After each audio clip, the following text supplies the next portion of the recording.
Hello everyone, जे advance 2013 का question है। Question क्या कहता है, a particle of mass m is projected from the ground with an initial speed u not at an angle alpha with the horizontal. At the highest point of its trajectory, it makes a completely inelastic collision with another identical particle which was thrown vertically upward from the ground with the same initial speed u naught. The angle that the composite system makes with the horizontal immediately after the collision is। तो देखिए क्या बोला है question में कि जैसे ये मान ली ग्राउंड है, हॉरिजॉन्टल है, यहाँ से एक पार्टिकल को यू नॉट इनिशियल स्पीड से थ्रो करा जाता है एट एन एंगल अल्फा। अब ये पार्टिकल प्रोजेक्टाइल मोशन कंप्लीट करते हुए और इस तरह से मान लो एच मैक्सिमम हाइट पर पहुंचता है। तो हमें पता है प्रोजेक्टाइल मोशन में मैक्सिमम हाइट का फॉर्मूला होता है u not square sine square alpha upon 2g। यहाँ पर एंगल ऑफ प्रोजेक्शन अल्फा है, इसलिए मैंने यहाँ पे अल्फा लिखा है। अच्छा, जब ये पार्टिकल मैक्सिमम हाइट पर पहुंचता है, क्वेश्चन के अकॉर्डिंग जब ये पार्टिकल मैक्सिमम हाइट पर पहुंचता है तब एक और पार्टिकल को यहाँ से क्या करा जाता है, थ्रो करा जाता है वर्टिकली अपवर्ड। ठीक है, और ये दोनों पार्टिकल यहाँ पे क्या करते हैं, कोलाइड करते हैं।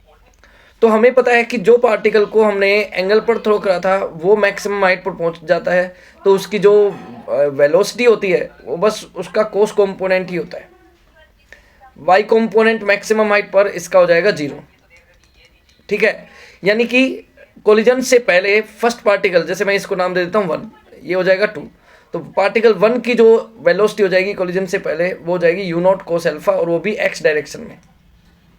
जबकि हम देखते हैं कि जो सेकंड पार्टिकल जिसको वर्टिकली अपवर्ड थ्रो करा गया है वो मैक्सिमम हाइट, वो इस मैक्सिमम हाइट वाले पॉइंट पर पहुंचकर, जरूरी नहीं कि इसका भी मैक्सिमम हाइट वाला पॉइंट हो, फर्स्ट का मैक्सिमम हाइट है, सेकंड का जरूरी नहीं। चलिए, तो इसकी जो स्पीड है वो कितनी होगी वो भी निकाल लेते हैं।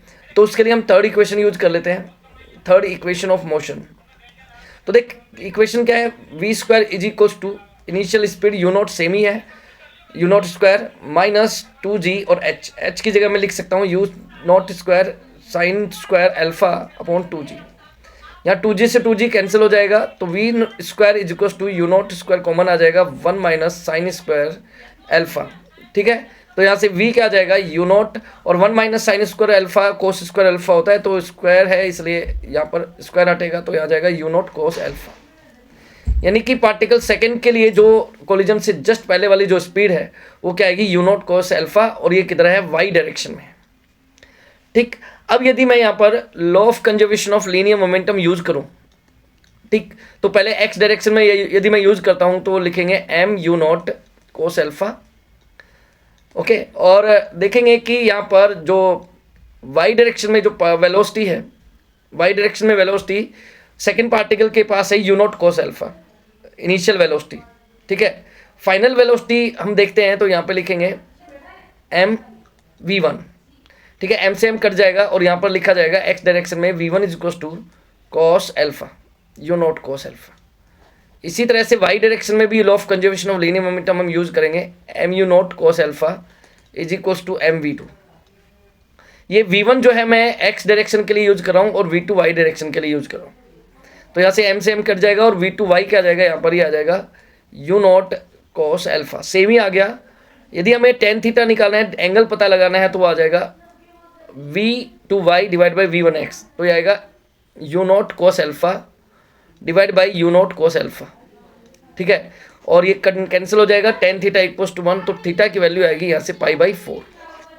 तो करेक्ट ऑप्शन आप देख सकते हैं π/4, ऑप्शन ए करेक्ट है। ठीक है, thank you, best of luck.